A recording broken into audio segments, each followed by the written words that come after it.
ជំរាបសួរស្ដីបងប្អូនទាំងអស់គ្នាថ្ងៃនេះផងដែរខ្ញុំមានវីដេអូមួយនៅបង្ហាញបងប្អូនទាំងអស់គ្នាពីរបៀប book comment ផុសនៅលើ Facebook ជាមួយនឹង website JSMM សម្រាប់បងប្អូនដែលចង់ឲ្យផុស Facebook របស់បងប្អូនមានចំនួនអ្នក comment ច្រើនបងប្អូនកុំអូសរំលងវីដេអូមួយនេះធានាថាបងប្អូននឹងឃើញចំនួន comment នៅលើផុសរបស់បងប្អូនកើនឡើងបន្ទាប់ពីបងប្អូនធ្វើតាមវិធីនៅក្នុងវីដេអូមួយនេះហើយចំពោះវិធីធ្វើវិញគឺអត់មានអីពិបាកទេបងប្អូនគឺបងប្អូនគ្រាន់តែមាន link ផុសរបស់បងប្អូនអាច boost ចំនួន comment បានយ៉ាងច្រើនទៅតាមបំណងរបស់បងប្អូនបានដោយខ្លួនឯងដោយប្រើពេលត្រឹមតែរយៈពេលខ្លី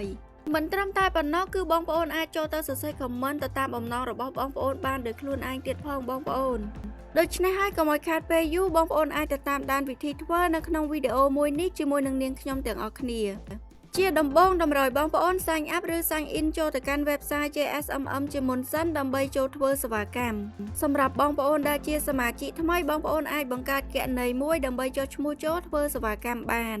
ហើយប្រសិនបើបងប្អូនអត់ទាន់ចេះបង្កើតឬអត់ទាន់ចេះពីរបៀបចុះឈ្មោះចូលទេបងប្អូនអាចចុចចូលមើល link ដែលនៅខាងក្រោមវីដេអូមួយនេះបានដើម្បីដឹងពីរបៀបនៃការចុះឈ្មោះចូលជំហានបន្ទាប់នោះគឺបងប្អូនឃើញមានពាក្យ Instagram Telegram នៅខាងក្រោមហ្នឹងបងប្អូនអូសវាមកបងប្អូននឹងឃើញមានពាក្យថា Facebook បងប្អូនអាចចុចចូលទៅលើពាក្យ Facebook នឹងបានហើយបន្ទាប់មកបងប្អូនអូសមកក្រោមបន្តិចហើយបងប្អូនចុចចូលទៅលើពាក្យថា category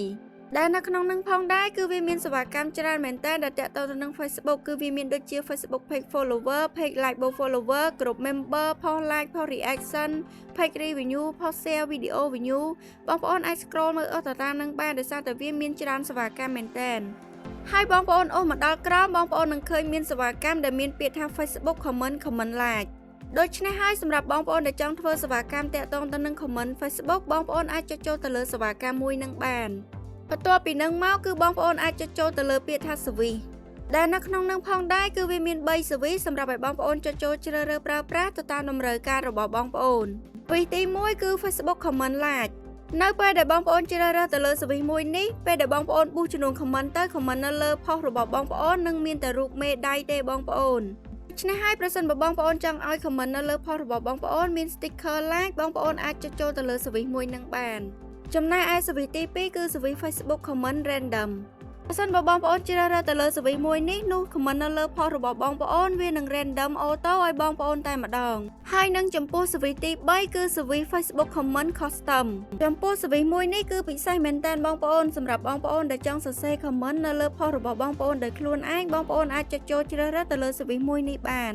ហើយរាល់ service ទាំងអស់គឺសុទ្ធតែមានតម្លៃស្រាប់នៅលើនឹងតែម្ដងមិនត្រឹមតែប៉ុណ្ណោះគឺវាពិតជាមានតម្លៃសមរម្យមែនតើហើយធានាគុណភាពជូនដល់បងប្អូនដូចគ្នាដូច្នេះហើយបងប្អូនស្រឡាញ់ពេញចិត្តទៅលើ service មួយណាបងប្អូនអាចចុចចូលជ្រើសរើសទៅលើ service មួយនឹងបានក៏ប៉ុន្តែសម្រាប់ខ្ញុំគឺខ្ញុំ recommend ឲ្យបងប្អូនជ្រើសរើសទៅលើ service Facebook comment custom ដោយសារតែ service មួយនេះគឺចំណេញលើចំណេញតែម្ដងបងប្អូនមិនត្រឹមតែអាច boost ចំនួន comment បាននោះទេគឺបងប្អូននៅអាចចូលទៅសរសេរ comment ទៅតាមបំណងរបស់បងប្អូនបានដោយខ្លួនឯងទៀតផង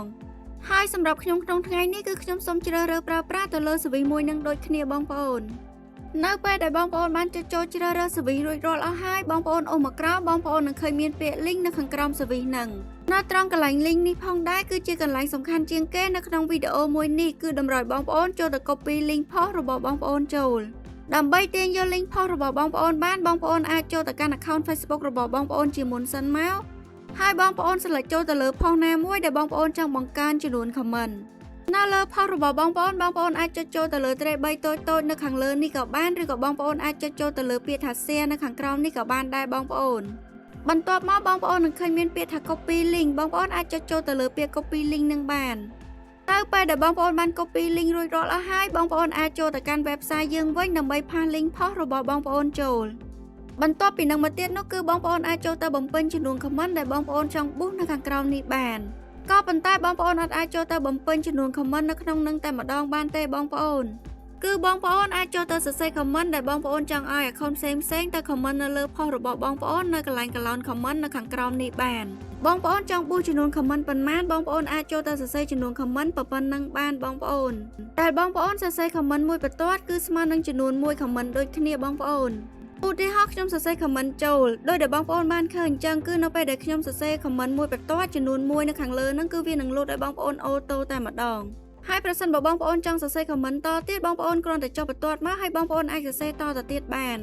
ហើយនៅកន្លែង comment នេះគឺបងប្អូនអាចសរសេរជាភាសាអីក៏បានដែរបងប្អូនមិនត្រឹមតែប៉ុណ្ណោះគឺបងប្អូនអាចដាក់ជារូប emoji ផ្សេងៗទៀតក៏បានដែរបងប្អូនសម្រាប់ខ្ញុំធ្វើជាឧទាហរណ៍បងប្អូនគឺខ្ញុំប៊ូសត្រឹមតែចំនួន10 comment ទេបងប្អូនហើយប្រសិនបើបងប្អូនចង់ប៊ូសចំនួន comment ច្រើនជាងនេះបងប្អូនអាចចុះបន្ទាត់ហើយបងប្អូនអាចសរសេរតទៅទៀតបានចំពោះឆាតនៅខាងក្រោមហ្នឹងវាគឺជាតម្លៃសេវាកម្មនេះទៀតសោតគឺវាអាចនឹងប្រែប្រួលអូតូទៅតាមចំនួន comment ដែលបងប្អូនបានប៊ូសនៅខាងលើជាឧទាហរណ៍ដូចខ្ញុំបានដាក់ត្រឹមចំនួន10 comment ចឹងតម្លៃសេវាកម្មគឺស្មើនឹង 0.17 សេនក៏ប៉ុន្តែប្រសិនបើបងប្អូនដាក់ចំនួន comment នៅខាងលើនឹងច្រើនជាងនេះបងប្អូននឹងឃើញតម្លៃសេវាកម្មនៅខាងក្រោមនឹងវាអាចនឹងកើនឡើងទៅតាមចំនួន comment ដែលបងប្អូនបានដាក់នឹងដូចគ្នា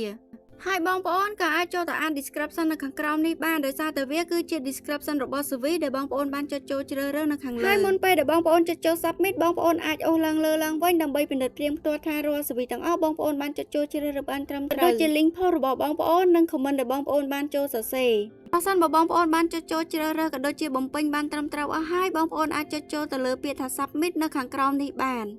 នៅពេលដែលបងប្អូនបានចុចចូល submit រួចរាល់បងប្អូននឹងឃើញមានពាក្យថា your order review ដែលវាដូចជាវិក័យប័ត្រមួយបញ្ជាក់ប្រាប់បងប្អូនថាបងប្អូនបានចុចចូលធ្វើសេវាកម្មមួយនឹងដោយជោគជ័យហើយវាក៏មានការបញ្ជាក់ឡើងវិញទាំងអស់រាល់ service ដែលបងប្អូនបានចុចចូលជ្រើសរើសក៏ដូចជា link post របស់បងប្អូនចំនួន comment ដែលបងប្អូនបានប៊ូសនិងតម្លៃសេវាកម្មដែលបងប្អូនត្រូវចំណាយដូច្នេះហើយបងប្អូនអាចពិនិត្យផ្ទាត់សារឡើងវិញនៅត្រង់កន្លែងនឹងបាន